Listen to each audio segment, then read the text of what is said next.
اعوذ باللہ من الشیطان الرجیم، بسم اللہ الرحمن الرحیم۔ سورہ یونس آیت نمبر 24 ہم نے پڑھ لی تھی، وہیں سے دوبارہ سٹارٹ کرتے ہیں۔ یہاں اللہ سبحانہ وتعالیٰ نے دنیا کی زندگی کی مثال دی۔ ابھی جو ساری ہم بات کر رہے ہیں نا، دنیا کی زندگی جو ہے نا، اگر میں آپ سے کہوں کہ ایک لفظ میں اس کو بیان کر دیں تو اس میں وہ ایک لفظ بنتا ہے خواہش نفس، ہماری چاہت۔ اب وہ چاہت ہماری ذات کے متعلق بھی ہو سکتی ہے، ہماری اولاد کے متعلق بھی ہو سکتی ہے، دنیاوی چاہتے، دنیاوی خواہشات۔ میری خواہش نفس کیا ہے، میں اپنے لیے کیا چاہتی ہوں دنیا کے معاملے میں اپنے بچوں کے لیے کیا چاہتی ہوں، اوور آل کیا، ایک ایک چیز صرف خواہش نفس۔ اسی لیے اللہ تعالیٰ نے قرآن کریم میں فرمایا کہ کیا تم نے اس شخص کو نہیں دیکھا جس نے اپنی خواہش نفس کو ہی اپنا معبود بنا رکھا ہے۔ تو یہ پوری کی پوری دنیا جو ہے نا، دنیا کی زندگی، حیات دنیا جو پوری کی پوری ہے، یہ ایک اس لفظ کے گرد گھوم رہی ہے، ایک اس چیز کے پیچھے گھوم رہی ہے، اور اسی کو کنٹرول کرنا سارا کام ہے، اسی کو پکڑنا سارا کام۔ شیطان بھی آپ کو تبھی بہکا سکتا ہے جب اندر آپ کی یہ کوئی خواہش ہوتی ہے۔ اب اس سے نکلا کیسے جائے، اصل بات یہ ہے، یہ تو دنیا ہے، اس کی مثال ہم سب کو پتہ ہے، ہم قرآن پڑھتے ہیں، ہم پڑھاتے ہیں، ہم سیکھتے ہیں، ہم سکھاتے ہیں، ہم سارا دن مختلف وقتوں میں یہی کام کر رہے ہوتے ہیں، لیکن یہ اس خواہش نفس کے اندر سے نکلا کیسے جائے۔ میں نے یہ سیکھا ہے، اللہ مجھے توفیق دے کہ میں اس علم کے اوپر عمل بھی کر سکوں، اور ہم سب آسان طریقے سے اس دنیا میں سے خیر و عافیت سے گزر جائیں، بس اس راستے سے۔ جب تک ہم کنیکٹیوٹی نہیں کاٹتے نا، کنیکشن نہیں کاٹتے خواہش نفس کا جہاں سے وہ آ رہی، جب تک ہم بیزار نہیں ہوتے اس چیز سے۔ مثلا اگر کسی کو اچھا لباس پہننے کا شوق ہے، برا نہیں ہے، منع بھی نہیں ہے، لیکن وہ اتنا نہ بڑھ جائے کہ بندہ اعتدال سے نکل جائے، اسراف کرنے لگے یا ریاکاری میں آ جائے، پھر غلط ہو جاتا ہے، پھر وہ خواہش نفس کی وہ اس میں برائی میں چلا جائے۔ ویسے تو سورہ آل عمران میں جیسے ہم نے پڑھا نا، اللہ سبحانہ وتعالیٰ کیا فرماتے ہیں کہ اللہ تعالیٰ نے مزین کر دیا، خود اس کو مزین کیا ہے، حب الشہوات کو۔ اور اس میں کیا کیا چیزیں اللہ تعالیٰ نے مینشن کی، عورتیں، بیٹے، پھر بڑی بڑی سواریاں، پھر اسی طرح سونا چاندی۔ لیکن اس کے اینڈ پہ اللہ تعالیٰ کیا فرماتے ہیں، کہ یہ آیت میں آپ کے ساتھ شیئر کروں، زُيِّنَ لِلنَّاسِ حُبُّ الشَّهَوَاتِ مِنَ النِّسَاءِ وَالْبَنِينَ وَالْقَنَاطِيرِ الْمُقَنطَرَةِ مِنَ الذَّهَبِ وَالْفِضَّةِ وَالْخَيْلِ الْمُسَوَّمَةِ وَالْأَنْعَامِ وَالْحَرْثِ ذَلِكَ مَتَاعُ الْحَيَاةِ الدُّنْيَا۔ یہ صرف دنیا کی زندگی کی چیزیں ہیں، اور متاع کہتے ہیں فائدہ، قلیل فائدہ، متاع قلیل ہے، یہ دنیا کا جو فائدہ ہے نا، تھوڑا سا۔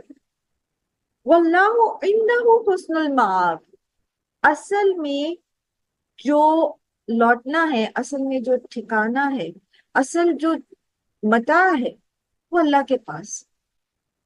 اور اسی سے اگلی آیت میں اللہ تعالیٰ فرماتے ہیں کہ کل ان سے کہیے اَأُنَبِّئُکُم بِخَیْرٍ مِّن ذَلِکُم، ان ساری چیزوں سے بہتر تمہیں بتاؤں کیا چیز ہے، لِلَّذِينَ اتَّقَوْا عِندَ رَبِّهِمْ، ان لوگوں کے لیے جو تقوی اختیار کرتے ہیں ان کے رب کے پاس، جنات تجری من تحتها الانہار خالدین فیہا وازواج مطہرۃ ورضوان من اللہ واللہ بصیر بالعباد۔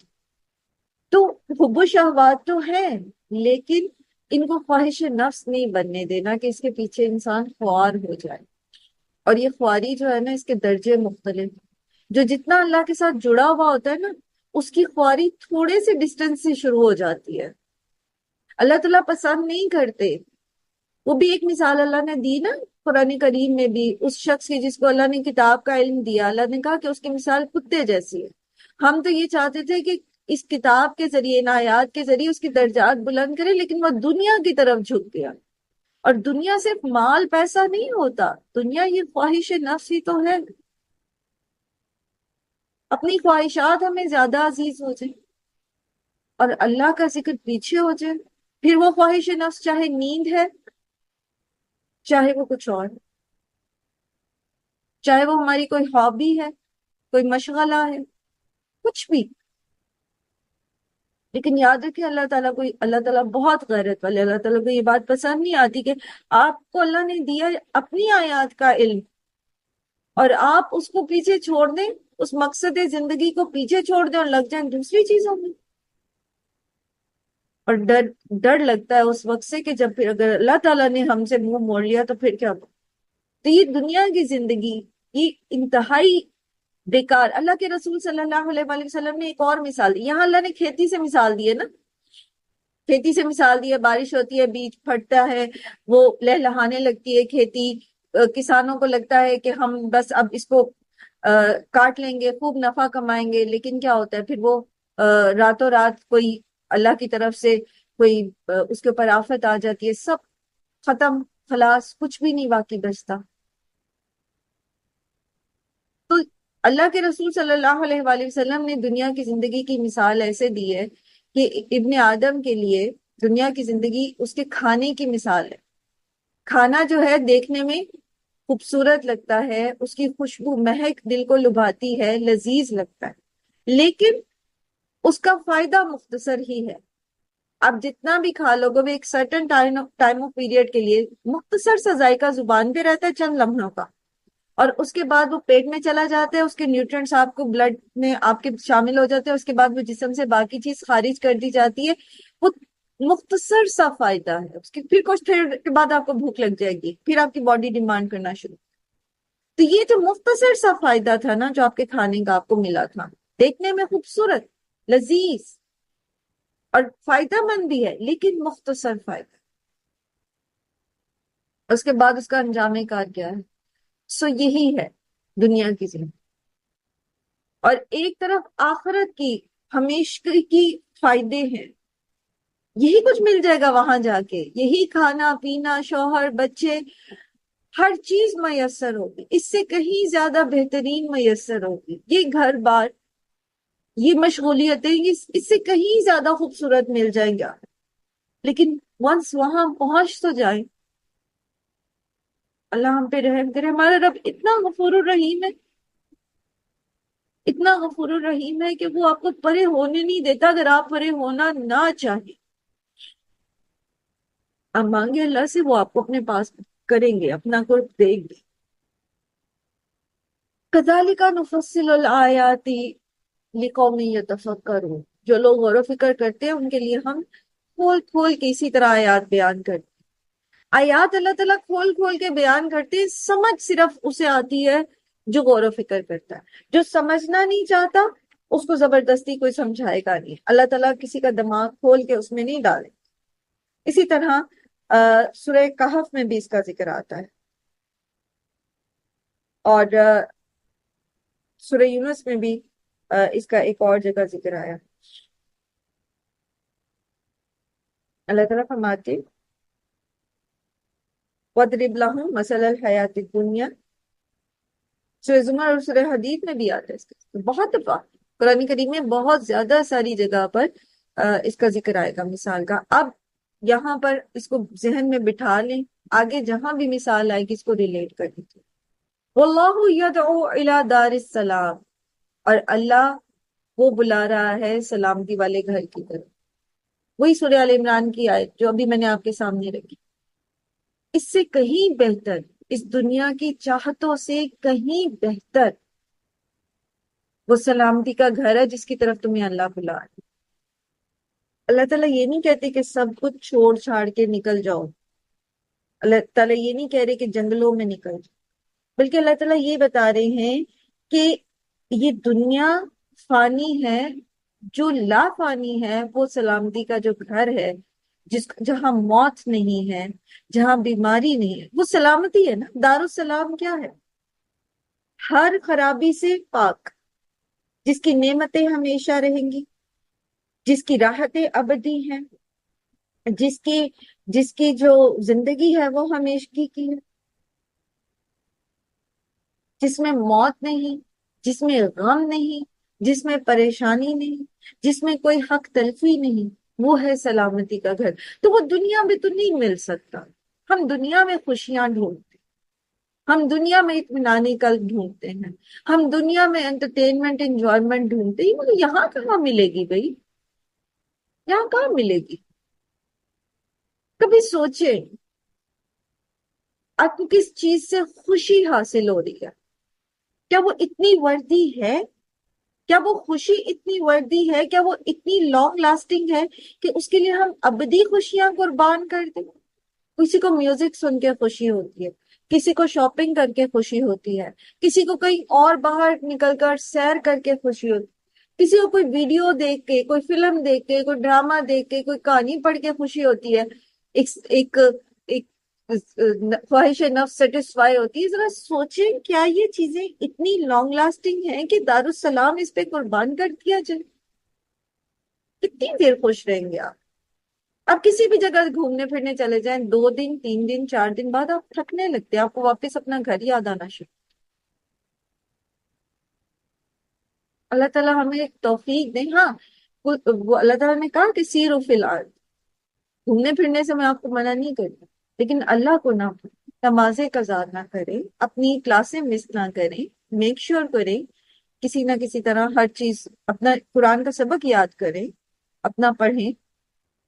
وَيَهْدِي مَن يَشَاءُ إِلَىٰ صِرَاطٍ مُسْتَقِيمٍ، اور وہ ہدایت دیتا ہے جس کو چاہتا ہے سیدھے رستے کی طرف۔ اور کس کو ہدایت دینا چاہتا ہے وہ؟ کیا اللہ تعالیٰ ایسی ہے نا انصاف، نعوذ باللہ، کہ ہم اللہ کی طرف ہاتھ بڑھائے، اللہ میرا ہاتھ پکڑ لو اور وہ دھتکار دے کے جاؤ یہاں سے؟ ایسا تو ہو ہی نہیں سکتا۔ وہ واحد در ہے جس پر آپ سوالی بن کے جائیں تو آپ کو دھتکارا نہیں جاتا۔ آپ کا بہت پیارا بھی کوئی ہوگا نا، آپ کے والدین بھی، اگر آپ ان کی بات نہیں مانیں گے نا تو وہ آپ کو دھتکار دیتے، لیکن وہ رب رحیم ہے کہ ہم اس کی نافرمانیاں کرتے رہتے، پھر ہم اس کی طرف ہاتھ اٹھاتے ہیں، امید سے اس کی طرف دیکھتے ہیں، وہ پھر ہمیں تھام لیتے، کبھی بھی نہیں دھتکارتا۔ اور کجا یہ کہ ہم اس سے مانگیں کہ اہدنا الصراط المستقیم، یا اللہ، یا اللہ مجھے توفیق دے، میں تیرا کلام یاد کروں، اور وہ ہمیں توفیق نہ دے، وہ نہیں سکتے۔ ہاں یہ ضرور ہے، وہ آپ کو دکھائے گا، وہ آپ کو نشانیاں دکھائے گا، وہ آپ کو ٹائم مینجمنٹ کے طریقے سجھائے گا، وہ آپ کو ہر چیز آپ کے دل میں ڈالے گا، پھر ہم ہیں وہ جو اس کو لیتے ہیں یا نہیں لیتے۔ ہم پھر شیطان کے وسوسوں کے پیچھے چلتے، اپنی خواہش نفس کے پیچھے چلتے، یا اس رستے کی طرف جو اللہ تعالیٰ ہمیں دکھاتے۔ یہ دو طرفہ معاہدہ ہے، یہ یک طرفہ نہیں ہو سکتا کہ وہ تو دے اور ہم لینے والے نہ ہوں، اور یہ ہو نہیں سکتا کہ ہم مانگے اور وہ دے نہ۔ ہم مانگتے، وہ دیتا ہے، لیکن پھر ہم نہیں لیتے، یہ ہمارا قصور۔ للذین احسنوا الحسنى وزیادہ، ان لوگوں کے لیے جو احسن عمل کرتے ہیں، الحسنى بھلائی ہے، اچھائی ہے، وزیادہ اور زیادہ بھی، ان کے لیے جو عمل کرتے ہیں ان کے لیے بھلائی ہے، اور پھر ان کے لیے کچھ زیادہ بھی ہے۔ اب یہ زیادہ کیا ہے؟ جس نے نیک اعمال کیے اور جو ایمان والا رہا، وہاں اللہ تعالیٰ اس کو نیکیاں، اس کی نیکیوں کے بدلے میں بھلائیاں دیں گے، نعمتیں دیں گے، جیسے قرآن میں آتا ہے نا سورہ رحمان میں، حل جزاء الا الاحسان، حل جزاء الاحسان الا الاحسان، احسان کا بدلہ احسان کے علاوہ کیا ہو سکتا ہے؟ اور پھر جو احسان کرتا ہے اس کا بدلہ احسان ہے۔ احسان کیا ہوتا ہے؟ حق سے بڑھ کر دینا۔ آپ دنیا میں حق سے بڑھ کر رہے ہو، آپ دنیا میں لوگوں کو ان کے حق سے بڑھ کر دے رہے ہو، آپ دنیا میں پرفیکشن کے لیول پہ کام کرنے کی کوشش کر رہے ہو، although ہم کر نہیں سکتے بٹ وی کین ٹرائی۔ آپ دنیا میں بہترین عمل کر رہے ہو تو اللہ تعالیٰ بھی آپ کو برابر سرابر نہیں دے گا، اللہ تعالیٰ اپنے لیول میں اس کو بہترین دے گا۔ اب آپ دیکھو، ایک ہمارا لیول ہے بہترین کرنے کا، احسن کرنے کا، اور ایک اللہ کا لیول ہے احسن دینے کا، تو وہ کیسا ہوگا؟ وہ جو المحسن ہے اس کا احسان کیسا ہو؟ ہم تو لمیٹڈ کوشش کر سکتے ہیں ایک انسان کی استطاعت، اس کی بساط کے مطابق، لیکن وہ جو مجبور نہیں ہو سکتا، وہ جس کو کوئی مجبور نہیں کر سکتا، وہ جو جس کے اختیار میں سب کچھ ہے، وہ جب دینے پہ آئے گا تو وہ کیسا دے گا؟ لیکن بات یہ ہے کہ ہم تو احسن کریں نا، کہ دو طرفہ معاہدہ ہے، ہم کریں گے تو بدلہ میں ایک کے بدلے کم از کم 10، کم از کم 10، اور اس کے بعد پھر 700، پھر 7 لاکھ، اور جنت، اور جنت کی نعمتیں، آنکھوں کے لیے طرح طرح کی ٹھنڈک، دل کی لذت، اور پھر زیادہ اللہ عز و جل کے چہرے کی زیارت۔ آپ کو جو محبوب ہوتا ہے نا، آپ اس سے ملنا چاہتے، آپ اس کو دیکھنا چاہتے، ایسا ہے نا؟ ایسا ہوتا ہے؟ آپ کے کوئی جی لیڈر، میم. آپ کے کوئی ٹیچرز ہوتے ہیں، آپ ان کو دیکھنا چاہتے ہیں۔ مجھے یاد ہے جب بالکل فرسٹ ٹائم بہت سال پہلے کی بات ہے، تو استاذہ سے ملنا تھا ہم نے، ان کو دیکھنا تھا لٹرلی، تب تو ہم بالکل بگنر اسٹوڈنٹ سے تو ملاقات تو نہیں، خیر دور سے دیکھ، تو وہ ہمارے پاس سے، وہ جو پنڈال تھا وہاں سے گزر رہی تھی، اور ایک مجھے یاد ہے ابھی سنا تھا کہ وہ یہاں سے گزریں گی، اور ہم سب گردنیں موڑے پیچھے دیکھ رہے تھے، لٹرلی ہماری گردنیں اکڑ گئی، لیکن ہم میں سے کوئی ایک لمحہ بھی اپنی گردن جو ہے نا وہ سیدھی نہیں کرنا چاہتا تھا کہ کہیں مس نہ ہو جائے، کیونکہ ہمیں محبت تھی نا ان سے، ہم نے قرآن ان سے سیکھا تھا، تو وہ تو انسان ہے، ہاں. وہ تو انسان ہے۔ تو استبا جی آپ ہیں تو ہمیں بھی تجسس ہے نا، ہمیں بھی آپ کے دیکھنے کی طلب ہے. ہم تو انسان ہیں حمیدہ، ہم تو سب خطا کار ہیں، تو وہ رب جو ہے جس نے ہمیں دیا، جس نے ہمیں پیدا کیا، جو ہمیں لمحہ بلمحہ تھامے ہوئے ہے، سروائیول، جسمانی سروائیول، بہت زیادہ بلیسنگز ہیں اللہ تعالیٰ کی، بہت بڑی نعمتیں ہیں، آپ گننے بیٹھیں گے قرآن کریم میں بھی آپ دیکھ اللہ تعالیٰ فرماتے ہیں نا کہ اگر تم اللہ کی نعمتیں گننا چاہو تو تم گن نہیں سکتے، تو کجا یہ کہ جس نے ہمیں قرآن دے دیا، جس نے ہماری سینٹیمنٹس کو، ہماری ایموشنز کو سنبھال لیا، جس نے ہمارے دل کو سنبھال لیا، جس نے ہمیں بھٹکنے نہیں دیا، کیا وہ ہمیں اتنا محبوب نہیں کہ ہم اسے دیکھنا چاہیں؟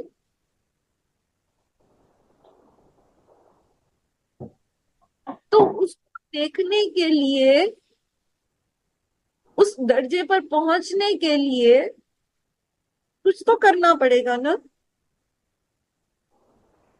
احسان، ہر معاملے میں، ہر معاملے،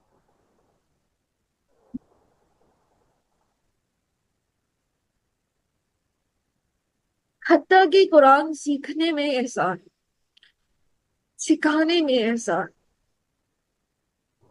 بچوں کی تربیت میں احسان، شوہر کے ساتھ معاملے میں احسان۔ آپ ایک دفعہ اپنی رسی ڈھیلی کر کے دیکھو، ایک دفعہ اپنی رسی کو ڈھیلا کر کے دیکھو، آپ کہاں کہ کہاں یہ خواہش نفس آپ کو لے کر جائے گی۔ اسی لیے تو روز دعا کرتے ہیں نا صبح شام، یا حیو یا قیوم برحمتک استغیث اصلح لی شأنی کلہ ولا تکلنی الی نفسی، ولا تکلنی الی نفسی طرفۃ عین۔ ایک لمحہ بھی اس کے سپورٹ کیا نا ہم نے اپنے آپ کو، یہ بہت دور پھینکے گی لے جا کے۔ تو اس رب سے ملاقات کے لیے پھر احسان کرنا پڑے گا نا، پھر محنت تو کرنی پڑے گی، پھر مشقت تو کرنی پڑے گی، پھر خواہش نفس سے جہاد تو کرنا پڑے گا۔ وَلَا يَرْحَقُ وُجُوهَهُمْ قَتَرٌ وَلَا ذِلَّةٌ، اور نہیں چھائے گی ان کے چہروں پر سیاہی اور نہ ہی ذلت۔ دنیا کی رسوائی ہم برداشت نہیں کر سکتے، دنیا میں کوئی ہمیں حقارت سے دیکھے ہم برداشت نہیں کر سکتے، دنیا کی ناکامیاں ہم برداشت نہیں کر سکتے۔ ہم اس قلیل، اب پیچھے سے کنیکٹ کریں اس کو، یہ چھوٹی سی زندگی دنیا کی، یہ متاع قلیل جس کا کوئی، جو صرف ایک امتحان گاہ ہے، ایگزامینیشن سینٹر ہے جس میں آپ نے انٹر ہونا اور نکل آنا ہے، وہ رہنے کی جگہ نہیں ہے، جہاں ہم مسافر ہیں، جہاں تھوڑے عرصہ لوگ ہمیں جانتے ہیں، آپ بہت بھی کوئی پاپولر لائف گزار جائیں، بہت ہی آپ کوئی مشہور بندے ہو جائے، کتنا عرصہ کوئی آپ کو یاد رکھے گا؟ ایک جنریشن، دو جنریشن، تین جنریشن، کتنا کو کوئی یاد کر لے؟ کتنی کی کوئی آپ کی برائیاں کر لے گا، یا کتنی کی کوئی آپ کی اچھائیاں کر لے گا؟ ہر 100 سال بعد ایک نیا لیڈر پیدا ہو جاتا ہے۔ اس دنیا کی خاطر ہم اللہ کو ناراض کرتے ہیں۔ اس دنیا کی سیاہی سے بچنے کے لیے، اس دنیا میں اپنی فیس سیونگ کے لیے ہم آخرت کی سیاہی خرید لیتے ہیں۔ اتنا برا سودا کرتے ہیں، کتنا برا سودا کرتے ہیں۔ لیکن وہ جو احسان کرتے ہیں، وہ جو اپنے رب سے تعلق کو مضبوط رکھتے ہیں، عبادت میں احسان کیا ہے کہ تم ایسے عبادت کرو گویا تم اللہ کو دیکھ رہے ہو۔ اگر تم ایسا نہیں کر سکتے تو یہ یاد رکھو اللہ تمہیں دیکھ رہا ہے۔ تو پھر معاملات میں بھی احسان یہی ہے، جب ہم کریں تو ہم یاد رکھیں، ایسے ایسے رکھیں اپنے آپ کو گویا میں اللہ کو دیکھ رہی، میرا اور اللہ کا ڈائریکٹ معاملہ چل رہا ہے۔ میں صدقہ دے رہی ہوں، میں گھر کا کوئی کام کر رہی ہوں، میں کوئی بھی معاملہ کر رہی ہوں، میں اپنے موبائل پہ کچھ کر رہی ہوں، میرا اور اللہ کا معاملہ ہے۔ مجھے کوئی اور نہیں دیکھ رہا ارد گرد، دیکھ لو اللہ، اللہ میرے ساتھ، اللہ مجھے دیکھ کیا کر رہی ہوں، کہاں وقت لگا، کیا میری چاہتے ہیں، کیا میری کوششیں ہیں۔ تو جو دنیا میں اتنا کانشیس ہو کے زندگی گزارتا ہے، لِلَّذِينَ اتَّقَوْا عِندَ رَبِّهِمْ، وہ لوگ جو تقوی اختیار کرتے ہیں تو ان کے رب کے پاس ہے ان کے لیے کیا؟ جنات تجری من تحتها الانہار وازواج مطہرہ، اور بے شمار چیز۔ تو للذین احسنوا اور للذین اتقوا، دونوں طرح سے۔ اور ہر بھلائی کو لے لیجئے، ہر بھلائی کو لے لیجئے۔ جو دنیا میں جو بوئے گا وہی کاٹے گا۔ یہ دنیا آخرت کی کھیتی ہے نا۔ اب بوئیں تو ہم اس میں خار اور زہر، اور کاٹنا چاہیں پھل لذیذ مزیدار، تو ایسا تو نہیں ہو سکتا۔ کانٹے بوئیں گے تو کانٹے ہی کاٹیں۔ دنیا میں محنت کریں گے، اس کھیتی کو کی حفاظت کریں گے تو یہ آخرت میں فائدہ دے۔ اولئک اصحاب الجنۃ هم فیہا خالدون، یہی وہ جنت کے ساتھی ہیں جس میں وہ ہمیشہ ہمیشہ رہیں گے۔ والذین کسبوا السیئات، اور وہ لوگ جو برائیاں کماتے ہیں، یہ جنہوں نے برائیاں کمائی، جزاء السیئۃ بمثلھا، تو اس کا بدلہ ان کو اسی کی مانند ملے گا۔ یہ بھی اللہ کی رحمت ہے کہ وہ برائی کا بدلہ 10 گنا یا 700 گنا نہیں دے گا۔ وہ تو اپنے بندے پر اتنا رحیم ہے کہ بندہ باز ہی نہیں آیا گناہ کرنے سے، اس نے تو بہت دفعہ موقع دیے تھے۔ ہمارا رب تو اس دنیا کی زندگی میں ہمیں بہانے دیتا ہے، توبہ کر لو، واپس آ جاؤ، یہ کر لو گناہ بخش جائے گا، یہ کر لو گناہ بخش جائے گا، یہ پڑھ لو گناہ بخش جائے گا، وہ کر لو گناہ بخش جائے گا۔ وہ تو ہمیں بہانے ہی دیتا ہے، وہ تو ہمیں ڈھیل دیتا ہے، موت کو ٹالتا رہتا ہے ایک مقرر وقت تک۔ ابھی توبہ کر لے، ابھی باز آ جا، ابھی اللہ کی طرف آ جا، ابھی اللہ کے رسول کی اطاعت کر لے۔ نہیں باز آتا بندہ، نہیں باز آتا۔ وہ اللہ کے سامنے اپنا منہ کالا کرا لیتا ہے۔ وَتَرْحَقُهُمْ ذِلَّةٌ، ذلت چھا جاتی ہے، تب بھی وہ رب اس کو اس کی برائی سے زیادہ عذاب نہیں دیتا۔ جس انٹینسٹی کا گناہ اس نے کیا ہوگا اسی انٹینسٹی کی اس کو سزا ملے۔ مَا لَهُم مِّنَ اللَّهِ مِنْ عَاصِمٍ، اور نہیں ہے ان کے لیے اللہ سے کوئی بھی بچانے والا، کوئی بھی اللہ سے ان کو بچا نہیں سکتا۔ کون بچائے گا؟ ہے کوئی وسیلہ، کوئی واسطہ جو ہمارے گناہوں کے باوجود، ہماری سیاکاریوں کے باوجود، ہماری اللہ اور اس کے رسول کی نافرمانیوں کے باوجود ساری زندگی اللہ اور اس کے رسول کے ساتھ جنگ چھیڑ کے بیٹھے رہے، اور وہ کھڑا ہو جائے جا کے اللہ کے سامنے اور کہ اللہ اس کو بخش دے؟ کوئی نہیں بچانے والا سوائے اس کے کہ جس کو اللہ ہی بخش دے۔ یہ سوائے جس کو اللہ اجازت دے اور وہ اس کے لیے سفارش کرے۔ باپ مجھے پتا ہے اللہ کس کے لیے سفارش کی اجازت دے گا، ورنہ تو اللہ کو، یہ بھی تو کافر اور مشرک بھی تو اللہ کی مخلوق ہے نا، اللہ نے ان کو بھی تو پیدا کیا نا، انسان ہی، ان کو کیوں اللہ تعالیٰ جہنم میں ہمیشہ پھینکے گا، ہمیشہ کے لیے؟ اور کیا صرف مسلمان ہی جو ہیں وہ جسے کہتے ہیں دودھ کے دھلے ہوئے ہیں کہ جو مرضی کرتے رہیں، جو مرضی کرتے رہیں، ان کے ایمان پہ کوئی جو ہے وہ خرابی نہیں ہے، اور وہ بس وہ بخشائے؟ یہ تو یہودیوں والا عقیدہ ہو گیا، یا عیسائیوں والا، یا مشرکین مکہ والا عقیدہ ہو گیا پھر۔ والذین کسبوا السیئات جزاء سیئۃ بمثلها وترهقهم ذلہ ما لهم من اللہ من عاصم کأنما اغشیت وجوہهم قطعا من اللیل، ایسی سیاہی جیسے ان کے چہروں کو رات کے کسی ٹکڑے نے، مظلمن تاریک رات کے ٹکڑے نے ڈھانپ لیا ہو۔ اولئک اصحاب النار ہم فیہا خالدون، یہی وہ لوگ ہیں جو آگ میں رہیں گے، آگ کے ساتھی ہیں، اور وہ اس میں ہمیشہ رہیں گے۔ ہمیشگی کی آگ مومنوں کے لیے بھی بتائی گئی ہے، کہاں پر؟ ایک تو یہ کہ جو کسی مومن کو قصدن قتل کرے گا، سورہ نساء میں آپ نے پڑھا، جان بوجھ کر کسی مومن کو بلا وجہ قتل کرے، اور ایک وہ جو وراثت کے احکامات جو اس میں اللہ کی نافرمانیاں، اور پھر کافر اور مشرک جو ہیں وہ ہمیشہ کے لیے جہنم میں پھینکے جائیں گے، اعتقادی منافق ہمیشہ کے لیے جہنم میں پھینکے جائیں گے۔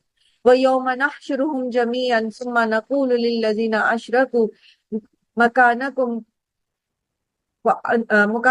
أَنْتُمْ وَشُرَكَاؤُكُمْ، وَيَوْمَ، اور جس دن، نحشرهم ہم اکٹھا کریں گے ان کو، جمیعاً سب کے سب، ثُمَّ نَقُولُ پھر ہم کہیں گے لِلَّذِينَ أَشْرَكُوا ان لوگوں سے جنہوں نے شرک کیا، مکانکم اپنی جگہ پر، اسٹاپ دیئر، یہیں رک جاؤ، انتم و شرکاؤکم تم اور تمہارے شریک یہیں پہ رک جاؤ۔ فزیلنا بینہم تو جدائی ڈال دیں گے ہم ان کے درمیان، وقال شرکاؤہم اور کہیں گے شریک ان کے، ما کنتم ایانا تعبدون نہ تھے تم صرف ہماری ہی عبادت کرتے۔ وہاں سارے جو شریک ہیں وہ ایک دوسرے سے جو معبود اور عابد ہیں وہ ایک دوسرے سے بیزار ہو جائیں گے۔ سورہ بقرہ میں ہم نے تفصیلاً اس کو پڑھا تھا، دوسرے پارے میں ہم نے پڑھا تھا کہ وَمِنَ النَّاسِ مَن يَتَّخِذُ مِن دُونِ اللَّهِ أَندَادًا يُحِبُّونَهُمْ كَحُبِّ اللَّهِ، یہاں تو مشرک جو ہیں وہ ان سے کیسی محبت کرتے ہیں، کیسی محبت رکھتے ہیں؟ جیسی اللہ سے محبت رکھنی چاہیے، بلکہ اس سے بھی زیادہ۔ والذین آمنوا اشد حبا للہ، اصل میں تو ایمان والے صرف اللہ سے شدید محبت رکھتے۔ وَلَوْ يَرَى الَّذِينَ ظَلَمُوا إِذْ يَرَوْنَ الْعَذَابَ أَنَّ الْقُوَّةَ لِلَّهِ جَمِيعًا وَأَنَّ اللَّهَ شَدِيدُ الْعَذَابِ إِذْ تَبَرَّأَ الَّذِينَ اتُّبِعُوا مِنَ الَّذِينَ اتَّبَعُوا وَرَأَوُا الْعَذَابَ وَتَقَطَّعَتْ بِهِمُ الْأَسْبَابُ وقال الذين اتبعوا لو أن لنا قرة فنتبرأ منهم كما تبرأوا منا كذلك يريهم الله أعمالهم حسرات عليهم وما هم بخارجين من النار۔ یہ جو مشرک ہیں کاش کہ یہ دیکھ لے عذاب تو اس دن انہیں پتہ چلے گا کہ ان القوۃ للہ جمیعا وان اللہ شدید العذاب، شریک تو غائب ہو جائیں گے نا، پھر پتہ چلے گا کہ ساری کی ساری قوت تو اللہ ہی کی ہے، اور اللہ بہت شدید عذاب دینے والا ہے۔ اور یہ جب بیزار ہو جائیں گے نا، استبرأ الذین اتبعوا من الذین اتبعوا، یہ بیزار ہو جائیں گے، بری ذمہ ہو جائیں گے، جیسے وہ یہاں کہہ رہے ہیں نا وقال شرکاؤہم ما کنتم ایانا تعبدون۔ ذرا امیجن کریں نا، امیجن کریں وہ شخصیات، وہ ہستیاں جن پر انسان بھروسہ کر کے اپنی آخرت کو تیاگ دیتا ہے، چھوڑ دیتا ہے، گناہ کرتا ہے، معصیت میں پڑ جاتا ہے، اللہ کی نافرمانیاں کرتا جاتا ہے کہ یہ بچا لیں گے، اور ایٹ the 11th hour وہ کہیں گے ہماری تو تم عبادت نہیں کرتے تھے۔ اور قرآن کریم میں بار بار اللہ تعالیٰ یہ مکالمہ لے کر آئیں گے، پیچھے بھی آپ نے پڑھا، آگے بھی بار بار آئے گا۔ بات وہی ہے نا کہ جیسے اللہ تعالیٰ فرماتے ہیں نا کہ حل میں مدکر، حل من مدکر، کوئی ہے جو نصیحت قبول کرے؟ بتا تو دیا، وہ جو بعد میں ہونا ہے قیامت کے دن، تمہیں آنکھوں دیکھا بنا کے دکھا تو دیا، دیکھو یہ ہو۔ اس وقت جو وہ کہیں گے وقال الذین اتبعوا لو ان لنا کرۃ فنتبرأ منهم كما تبرؤوا منا، اس وقت وہ کہیں گے کہ ایک دفعہ دنیا میں اللہ تعالیٰ کاش ہم واپس چلے جائیں، ہم بھی ایسے ان سے بیزار ہو جائیں گے جیسے یہ آج ہم سے ہوئے۔ لیکن بعد میں کوئی سیکنڈ چانس ہے نہیں، یہاں تو ہے، ہر غلطی کے بعد، ہر کوتاہی کے بعد، ہر نافرمانی کے بعد سیکنڈ چانس ہے۔ ابھی واپس، ابھی توبہ کر، ابھی باز، اب بھی باز آ جاؤ، کوئی بات نہیں، گناہ ہو گئی دوبارہ توبہ کر لو، اب بھی باز آ جاؤ۔ تو اس دنیا میں تو ہمیشہ سیکنڈ چانس ہوتا، لیکن وہاں نہیں۔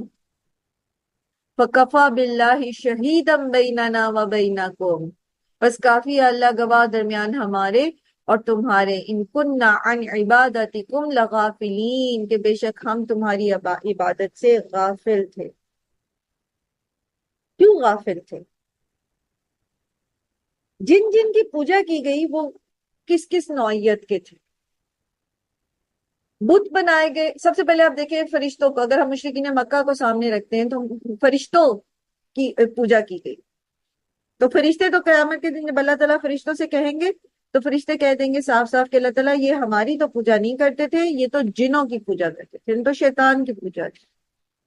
سو فرشتے صاف صاف کہہ دیں گے ہماری تو پوجا نہیں کی، ہمیں تو نہیں پتا۔ حضرت عیسیٰ کی پوجا کرتے ہیں عیسائی، حضرت عیسیٰ پیچھے آپ سورہ مائدہ میں پڑھے، حضرت عیسیٰ ہاتھ اٹھا دیں گے، اللہ تعالیٰ جب تک میں ان کے بیچ میں تھا مجھے پتا تھا یہ کیا کر رہے، میں نے نہیں انہیں کہا کہ مجھے اپنا رب بنا، مجھے نہیں پتا، تیرے بندے تو ان کے ساتھ جو معاملہ۔ اللہ کے نیک بزرگوں کی شبیہیں بنائی، بت بنائے، نیک اللہ کے نیک بندوں کو پوجا لوگوں نے، ان سے استغاثہ کیا، وہ دنیا میں موجود نہیں ہے، انہیں نہیں پتا لوگ ان کے لیے کیا کچھ عقیدے گھڑ کے بیٹھے۔ قیامت کے دن جب وہ دیکھیں گے ان کی طرف امید سے، تو وہ کہیں گے ہمیں نہیں پتا تم ہمیں ہمارے لیے کیا کہتے رہتے، ہمیں تو نہیں پتا۔ جو مظاہر فطرت کی پوجا کرتے ہیں لوگ، وہ کچھ سن سکتے؟ سورج ہے، چاند ہے، ستارے ہیں، گائے ہے، بندر ہے، اور کس کس کی پوجا نہیں کر ڈالی انسان نے۔ وہ جانور ہیں، انہیں کیا پتا آپ ان سے کیا مانگ رہے ہو، وہ بے جان مظاہر فطرت ہے، پتھر ہیں، انہیں کیا پتا۔ قیامت کے دن اگر اللہ انہیں گویائی دے دے تو وہ کیا کہیں گے؟ کیا انہوں نے سنی ان کی دعائیں؟ کیا انہوں نے قبول کی ان کی قربانیاں؟ کیا انہوں نے کہا تھا ان پتھروں نے ان سے کہ ہمارے لیے یہی کرو؟ نہیں کہا نا۔ اللہ گواہ ہے اس پہ، ہم نے تمہیں نہیں کہا تھا۔ حتیٰ کہ شیطان بھی مکر جائے، کبھی آگے آپ سورہ ابراہیم پڑھیں گے، صاف صاف کہہ دے گا بھائی مجھے نہیں پتا، میں تو صرف تمہیں ایک آئیڈیا دے رہا تھا، تم خود ہی اس کے پیچھے چل پڑے۔ اللہ ہم پہ رحم کرے۔ یہ جو وسوسے شیطان کے آتے ہیں نا، اس کو پہچانے، اور اہل القرآن جو ہوتے ہیں نا، جو قرآن کے طالب علم ہوتے ہیں، جن کا دل قرآن میں لگا ہوتا ہے، وہ پہچان جاتے ہیں کہ یہ جو دماغ میں بات آئی ہے نا، یہ کدھر سے آئی ہے، یہ کیوں آئی ہے، میں تو نماز پڑھنے جا رہی تھی، یہ میرا رخ کچن کی طرف کس نے موڑ دیا ہے، میں تو قرآن کھول کے پڑھنے لگی تھی، یہ میرے دماغ میں موبائل فون اٹھانے کا آئیڈیا کس نے ڈال دیا ہے۔ اس وقت واٹس ایپ چیک کرنا نہیں کرنا، مجھے چیک نہیں اٹھانا مجھے فون، کیونکہ شیطان نے آئیڈیا دیا ذرا واٹس ایپ تو چیک کرو، وہ تم نے فلاں کو میسج کیا تھا، ادھر آپ نے قرآن کھولا پڑھنے کے لیے، ادھر آپ نے موبائل اٹھا لیا، آپ واٹس ایپ کھولیں گے اور واٹس ایپ کے پر ایک میسج، دوسرا میسج، اس کی ویڈیو آ گئی، اس کی آڈیو سن لی، اور گیا قرآن پڑھنے کا ٹائم۔ تو اہل القرآن پہچان جاتے، قرآن کے اندر اللہ تعالیٰ نے یہ صرف بیان کی ہے اپنے نیک بندوں کی، کہ جب انہیں شیطان کا کوئی گروہ چھو کے گزرتا ہے وہ فوراً چکنے ہو جاتے ہیں۔ اور اگر ہم نہیں ہوتے نا ابھی تک، اللہ سے مانگے، اللہ سے یہ حکمت مانگے، اللہ تعالیٰ ہمیں یہ پہچان دے دے، یہ جو شیطان کے وسوسے ہیں اور یہ جو خیر کا آئیڈیا میرے دماغ میں آتا ہے، میں اس کو ڈفرینشیٹ کر سکوں، مجھے کب کیا کرنا ہے، اللہ مجھے وہ حکمت دے۔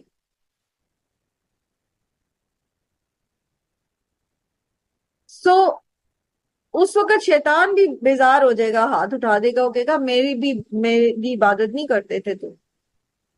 اور اگر ہم یہ سارے جتنے بھی معبودان باطل ہیں اور ان کی عبادتیں ہیں جو لوگوں نے کی ہیں یا جو لوگ کر رہے ہیں، حتیٰ کہ شیطان کو بھی پوجا جاتا ہے، اس کی بھی عبادت کی جاتی ہے، سیٹانک چرچز باقاعدہ موجود ہیں، ان سب کے پیچھے ان مظاہر فطرت کو معبود بنانے، ان اللہ کے نیک بندوں کو معبود بنانے، فرشتوں کو معبود بنانے یا کسی بھی معبود کا انکار کر دینے کے پیچھے بھی ایک ہی چیز ہے، اور وہ کیا ہے؟ خواہش نفس، دنیا تک۔ لوگ کیوں جاتے پیروں فقیروں کے پاس؟ کیوں جاتے؟ اپنی کسی دنیا کی طلب کے لیے۔ حتیٰ کہ لوگ تو، اللہ ہم پہ رحم کرے، ہم لوگ عبادتیں بھی دنیا کے لیے کرتے، وظیفے کیوں پڑھے جاتے؟ پوری سچائی کے ساتھ لا الہ الا انت سبحانک انی کنت من الظالمین کہنے کا ہمارے پاس وقت نہیں ہوتا کہ ہم اپنی گناہوں کی بخشش مانگے اللہ سے، لیکن 1.25 لاکھ دفعہ یہ کلمہ پڑھتے ہیں لوگ۔ اس کے پیچھے کیا ہوتا ہے؟ دنیا کی ضرورتیں، دنیا کی خواہشات۔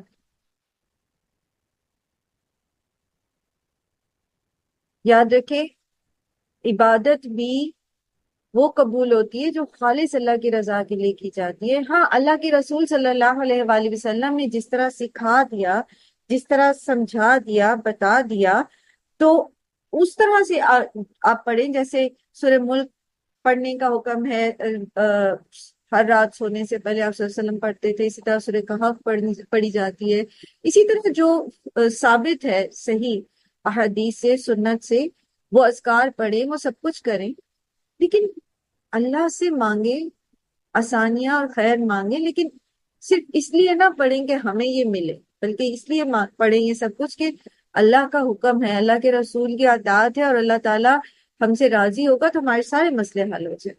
اصل میں ہمیں اللہ کو راضی کرے۔ ہنالک تبلو کل نفس ما اسلفت، اسی وقت اسی جگہ جانچ لے گا ہر نفس ما اسلفت، جو اس نے پہلے کیا۔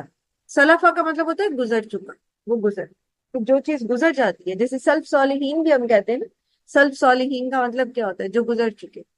سلفی جو کہلاتے ہیں، وہ کیوں کہلاتے ہیں؟ وہ کہتے ہیں کہ جو گزر چکے ہیں بزرگ، جو ہمارے جو اسلاف ہیں، ہم ان کو فالو کریں۔ تو اسلفت کا مطلب کیا ہے؟ جو اس سے پہلے اس نے کیا۔ وردو، اور وہ لوٹائے جائیں گے اللہ، اللہ کی طرف، مولاہم الحق، جو سچا مولا ہے ان کا، وضل عنہم ما کانوا یفترون، اور گم ہو جائیں گے ان سے جو وہ گھڑتے ہیں۔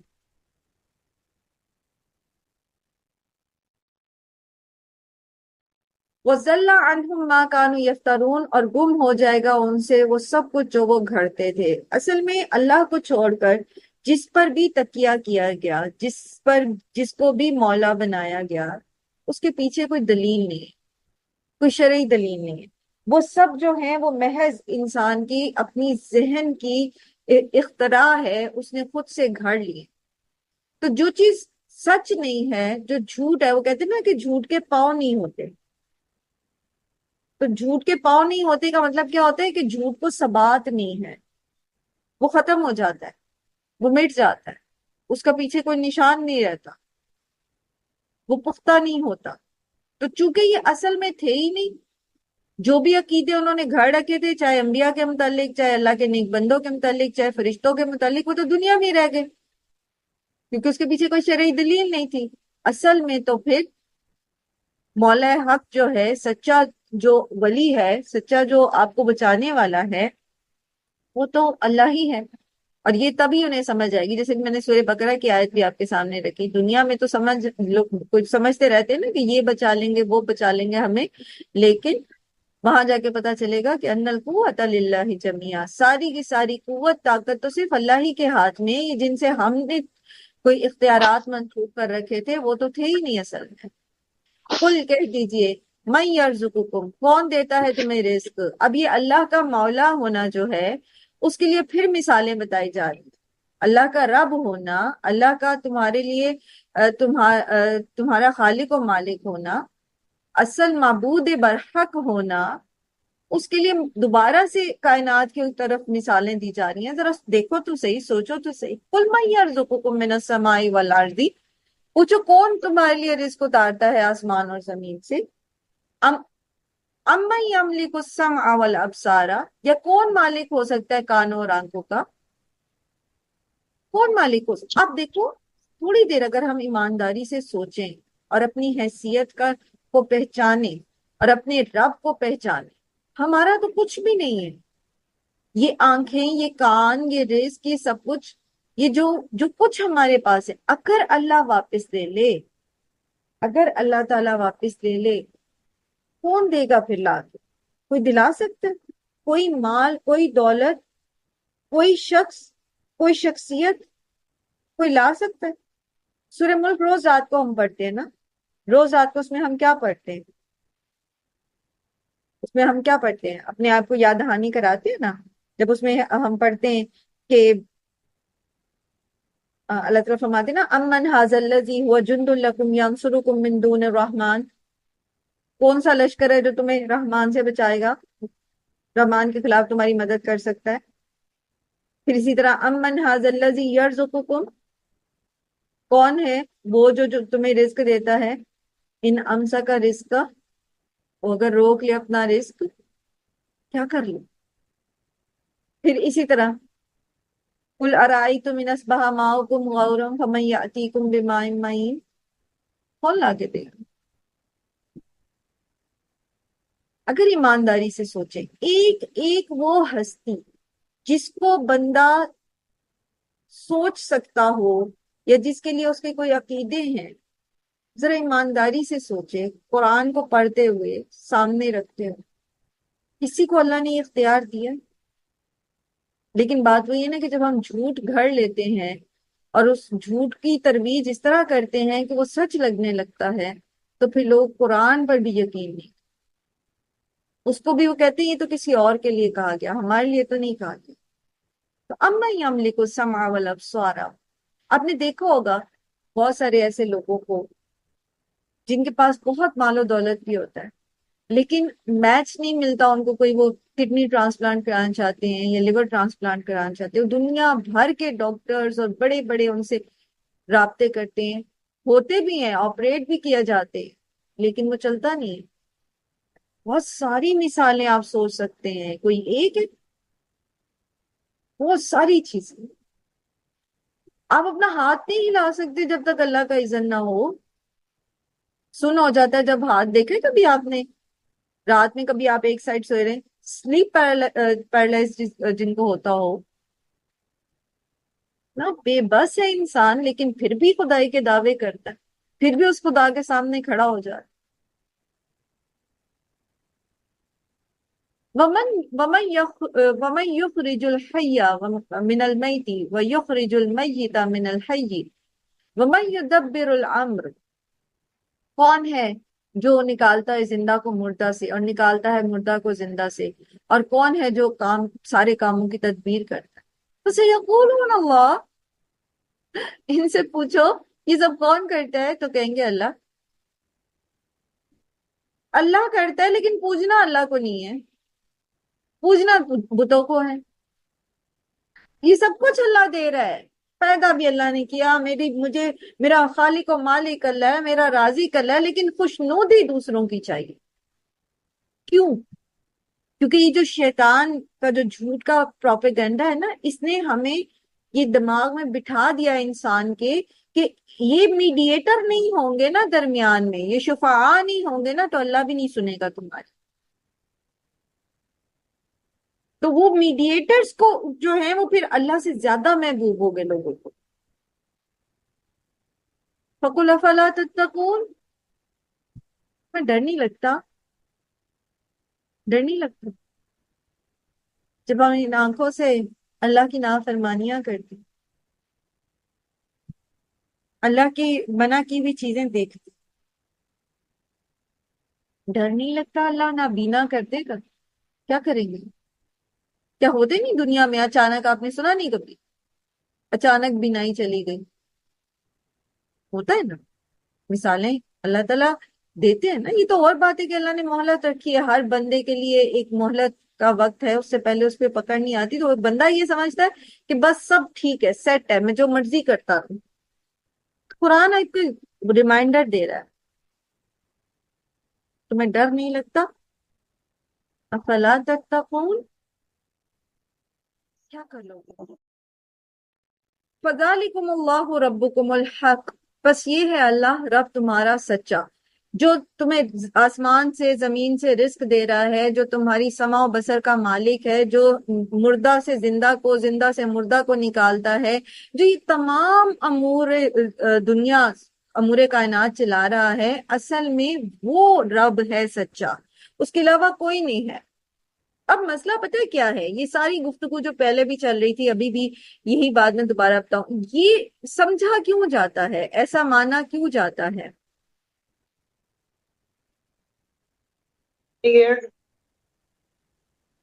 جھوٹی قصے کہانیوں کی وجہ سے، ٹھیک ہے، جو مس انٹرپریٹیشنز پیچھے کی گئی ہوتی ہیں، جو قصے کہانیاں مشہور ہوتی ہیں، جو یہ ساری چیزیں، اس کی وجہ سے لوگ جو ہیں وہ اللہ کو چھوڑ کے دوسروں کو رب بنا لیتے ہیں. افطرا کہا گیا ہے اسی لیے، ٹھیک ہے، جھوٹ ہے. یہ سب قصے کہانیاں جو اگر تم بظاہر دیکھو، اگر تم بظاہر دیکھو تو تمہیں جو ثبوت نظر آ رہا ہے، جو کائنات میں ثبوت نظر آ رہا ہے، جو قرآن، جو شرعی حجت ہے، شرعی دلیل ہے، وہ تمہیں بتا رہے کہ یہ صرف اللہ کرنے والا ہے، کوئی اور نہیں کر سکتا. لیکن تمہارے پاس ایسی کتابیں موجود ہے جس میں لکھا ہوا ہے کہ فلاں بھی کر سکتا ہے، فلاں بھی کر سکتا ہے، فلاں بھی کر سکتا ہے. فلاں کا کشف، فلاں کا جو ہے الہام، فلاں کا کی کرامت، یہ کتابوں میں ملیں گی، آپ کو لکھے ہوئے ملیں گے، اور لوگ آپ کو اس کے دلائل دیں گے، وہاں سے نکال کے دکھائیں گے. لیکن بات یہ ہے کہ کیا وہ شرعی دلیل ہے؟ اگر ہے، قرآن کے مطابق ہے، سو بسم اللہ، درست ہے. لیکن اگر وہ قرآن سے کنٹراڈکٹ کر رہی، اللہ تعالیٰ پوچھ رہے، اللہ تعالیٰ کہہ رہے ہیں نا، قُلْ مَن يَرْزُقُكُم مِّنَ السَّمَاءِ وَالْأَرْضِ، رزق تمہیں کون دیتا ہے؟ اور آپ کہتے ہیں جی فلاں، اللہ تو دیتا ہے رزق، لیکن فلاں بھی دیتا ہے، فلاں بھی دیتا ہے، فلاں بھی دیتا ہے. تو پھر اس کا مطلب ہے قرآن سے کنٹراڈکٹ ہو گیا نا. قرآن تو کہہ رہا ہے صرف اللہ دیتا ہے. قُلْ أَفَلَا تَتَّقُونَ، تو کہہ دیجئے کیا بھلا تم ڈرتے نہیں ہو؟ فَذَلِكُمُ اللَّهُ رَبُّكُمُ الْحَقُّ، بس یہ ہے اللہ رب تمہارا سچا. فَمَاذَا بَعْدَ الْحَقِّ إِلَّا الضَّلَالُ، تو کیا کچھ ہے بعد حق کے سوائے گمراہی کے. حق وہ ایک صراط مستقیم ہے، بس ایک سیدھا رستہ. اس ایک صراط مستقیم سے کہیں آگے پیچھے جائیں گے، کہیں ٹلٹ کریں گے، تو پھر گمراہی ہی گمراہی ہے. جیسے اللہ کے رسول صلی اللہ علیہ وآلہ وسلم ایک مرتبہ تدفین کے لیے قبرستان میں گئے، اور وہاں پر ابھی قبر کی کھدائی میں وقت تھا، تو آپ وہاں بیٹھ گئے اور آپ نے ایک شاخ لی اور آپ اس سے زمین پر کچھ لائن نہیں لگانے لگے. صحابہ اکرام آپ کے ارد گرد بیٹھے تھے. صحابہ کہتے ہیں ہم ایسے بیٹھے تھے گویا ہمارے سروں پر پرندے بیٹھے، یعنی بالکل ساکت اور اٹینٹیو نبی صلی اللہ علیہ وسلم کی بات سنتے. تو آپ صلی اللہ علیہ وسلم نے فرمایا کہ یہ جو ایک لائن ہے نا، یہ صراط مستقیم ہے، یہ سیدھا رستہ ہے. اور اس کے ارد گرد جتنی چھوٹی چھوٹی لائنیں لگائی تھی، آپ نے کہا یہ سب شیطان کے راستے ہیں، راستہ سیدھا ایک ہی. اسی لیے تو یہ سارے مسئلے پیدا ہوئے. ابھی جو جمیلہ نے بھی کوشچن کیا، یا اور بھی جو سارے اس طرح کی باتیں، یہ کیوں یہ کہاں سے ہیں؟ کیونکہ یہ سیدھا رستہ جو تھا نا، اس کو چھوڑ دیا. وہ انٹرپریٹیشن قرآن کی جو اللہ کے رسول صلی اللہ علیہ وآلہ وسلم نے کی، جو کبار صحابہ نے کر کے سنائی، جس پر عمل کر کے دکھایا، ہم نے وہ چھوڑ دی. اور اس نے یہ کہا، اس نے وہ کہا کو ہم نے دین بنا لیا، تو ہم گمراہ ہو گئے، ہم نکل گئے دین سے. اسی طرح جو تعلیمات حضرت عیسیٰ لے کر آئے تھے، وہ اسی سیدھا رستہ تھا. لیکن بعد کے آنے والے عیسائیوں نے کچھ، اس سینٹ نے یہ کہا، اس سینٹ نے یہ کہا، اس نے یہ کہا، اس نے وہ کہا، تو گمراہ ہو گئے. سیدھا رستہ وہی ہے جو وحی کے ذریعے اللہ رب العزت نے نازل کیا. سیدھا رستہ صرف وہ ہے. باقی اور اللہ کے نبی صلی اللہ علیہ وآلہ وسلم نے کر کے دکھایا، یا پچھلے انبیاء نے کر کے دکھایا تھا، وہ شریعتیں تو ان کے ساتھ وہیں پہ رک گئی، اب شریعت محمد صلی اللہ علیہ وآلہ وسلم کی چلے گی، تو یہ سیدھا رستہ۔ فَأَنَّىٰ تُصْرَفُونَ، پھر تم کدھر کو پھیرے جاتے ہو؟ جی عالیہ۔ جی میم السلام علیکم۔ وعلیکم السلام ورحمۃ اللہ۔ جی جی میم اب دیکھیں ہمارے بھی جو ہے کتنے فرقوں میں ہم لوگ تقسیم ہوئے، یعنی کہا جاتا ہے 72 فرقے ہیں یا اس طریقے سے ہیں، تو ہر کوئی اپنے مطابق ہی اس کی تشریح کرتا ہے، اور جس کو جو تشریح سمجھ آئے لوگ اسی طرف چلے جاتے ہیں۔ اصل میں ایک ہی سورس ہے قرآن، اور اس کو ہم بھول جاتے ہیں، اور دوسرے جو بھی ہے جس نے تشریح کی جی اس آیت کی یہ مطلب تھا، تو کتنی کتنی چیزیں لوگ بنا لیتے ہیں۔ اور آپ دیکھ لیں اب کوئی وہابی ہے، کوئی دیوبندی ہے، کوئی بریلوی ہے، مطلب یہ شیعوں کے علاوہ یہ ہمارے اندر بھی کتنے زیادہ اس میں سرایت کر چکا ہے یہ چیزیں۔ اس کی بنیادی وجہ صرف یہی ہے نا، دیکھیں میں آپ کو ایک بات بتاتی ہوں، جہاں تک فقہی علوم کا تعلق ہے، تو جو بنیادی طور پہ اختلافات شروع میں آئے ہیں، جو ائمہ اربعہ کے بیچ میں آئے، امام ابو حنیفہ یا امام مالک یا اسی طرح امام شافعی وغیرہ کے بیچ میں، وہ بہت علمی ہیں، اور وہ ایسے ہیں کہ اگر ہم ان کو تھوڑا سا سرچ کرتے ہیں تو ہمیں پتہ لگ جاتا ہے کہ یہاں پر جو ہیں فلاں امام جو ہیں انہوں نے جس حدیث سے جس طرح اقتباس کیا ہے، جس طرح اس سے وہ لیا ہے، استنباط کیا ہے، تو وہ اس سے زیادہ قرآن کے یا حدیث سے جو اس امام کا زیادہ بہتر ہے، تو وہ علمی بحث ہے، وہ یہ مسائل نہیں تھے۔ یہ وقت کے ساتھ ساتھ جیسے جیسے آپ آئے، اور خاص طور پر یہ زیادہ مسئلے بنے ہیں 1800 میں، لیٹ 18 میں، جب باقاعدہ انگریزوں نے فنڈنگ کر کے تو کچھ فرقوں کو اٹھایا، اور پھر ایک فرقہ دوسرے کے اوپر جو ہے وہ اپنی دھاک بٹانے کے لیے، جیسے قرآن کریم میں اللہ تعالیٰ بار بار فرماتے ہیں نا کہ انہوں نے اختلاف کیا صرف اس وجہ سے کہ ایک دوسرے کے اوپر بغیم بینہم، ایک دوسرے کے اوپر برتری حاصل کرنے کے لیے، سرکشی کرنے کے لیے، تو اس کے لیے پھر خرابیاں بڑھتی چلی گئی، بہت ساری خرابیاں بڑھ گئی، اور پھر ہر ایک نے اپنے اپنے اس کو صحیح ثابت کرنے کے لیے پھر جھوٹی حدیثیں بھی گھڑی، پھر ایسی مطلب ڈھونڈی بھی چیزیں جو ان کو فائدہ دیں، قرآن میں سے بھی وہ حصہ لیا جو ان کے اسکول آف تھاٹ کو پروموٹ کرتا ہے، وہ حصہ چھوڑ دیا جو اس کو پروموٹ نہیں کرتا۔ تو یہ ساری چیزیں جو ہیں، یہ مسئلہ، اس کا سلوشن پھر صرف یہی ہے کہ آپ قرآن کو قرآن کی زبان میں پڑھیں، اور بیسک اپنے عقیدے کو درست رکھیں، شرک نہ کریں اللہ کے ساتھ، اور جہاں پر پھر فروعی مسائل میں مسئلے آ جاتے ہیں، مثلا میں آپ کو ایک مثال دیتی ہوں، نماز کے لیے جیسے ہم نے سورہ فاتحہ کے بارے میں پڑھا، تو اس میں بعض لوگ یہ کہتے ہیں، جو فقہ ہیں وہ یہ کہتے ہیں کہ آپ رکوع میں بھی شامل ہو جائیں تو آپ کو رکعت مل جاتی ہے، بعض کہتے ہیں جو راجح ہیں وہ یہ کہتے ہیں، راجح قول یہ ہے کہ نہیں، قیام چونکہ رکن ہے تو رکن کے بغیر نماز نہیں ہوتی۔ اب دونوں رائے آپ کے سامنے، ٹھیک ہے، یہ کوئی ایسا مسئلہ نہیں ہے، رائے آپ کے سامنے ہے، آپ خود دیکھیں، رکن اگر مس ہو جائے گا تو رکعت پوری نہیں ہوگی، جب رکعت پوری نہیں ہوگی تو وہ کنسیڈر کیسے ہوگی؟ تو آپ خود فیصلہ کر سکتے ہیں نا کہ رکن ضروری ہے تو قیام ضروری ہے، ٹھیک۔ تو یہ فروعی مسائل ہیں اور یہ بڑے علمی ہیں، اس میں تو آپ کو بڑا مزہ بھی آئے گا اگر آپ پڑھتے ہوں گے یا سیکھتے ہوں گے، تو یہ ایسی چیز نہیں ہے کہ ایک دوسرے کی گردنیں کاٹی جائیں، ایک دوسرے کے اوپر کفر کے اور فتوے لگائے جائیں، یہ لا علمی ہے اور جہالت ہے، اور اس لا علمی اور جہالت کا پھر کچھ لوگ فائدہ بھی اٹھاتے ہیں، اور وہ پھر ایسے لا علم اور جاہل لوگوں کو اپنے لیے استعمال بھی کرتے ہیں، اور پھر خون خرابہ بھی ہوتا ہے۔ اللہ تعالیٰ ہم سب پر رحم کرے۔ بہرحال چلیں، ٹائم ہمارا کلاس کا مکمل ہو چکا ہے، انشاءاللہ کل آگے پڑھیں گے، اور ہم سب پورے خلوص دل کے ساتھ اللہ تعالیٰ سے ہم یہ دعا کریں کہ اللہم ارنا الحق حقا وارزقنا اتباعہ، ٹھیک ہے، اللہ تعالیٰ آپ ہمیں حق کو حق دکھائیے اور پھر ہمیں اس کی اتباع کرنے کی توفیق دیں، ہم اس کے اوپر اس کے پیچھے پیچھے چلیں حق کے، پھر ہم باطل کے پیچھے نہ چلیں۔ وَأَرِنَا الْبَاطِلَ بَاطِلًا، اور باطل ہمیں باطل نظر آئے، جو غلط ہے وہ ہمیں غلط ہی نظر آئے، وہ ہمیں درست نہ نظر آئے، کیونکہ شیطان وہ مزین کر دیتا ہے نا۔ وَارْزُقْنَا اجْتِنَابَهُ، اور اللہ تعالیٰ آپ ہمیں اس سے بچنے کی توفیق دیں، اجتناب کرنے کی توفیق دیں، تو ہم اللہ سے دعا کریں اس چیز، ٹھیک ہے۔ اور انشاءاللہ جب آپ قرآن سے جڑے رہتے ہیں تو پھر اس میں اور اللہ سے دعا کرتے رہتے ہیں تو اللہ تعالیٰ ضرور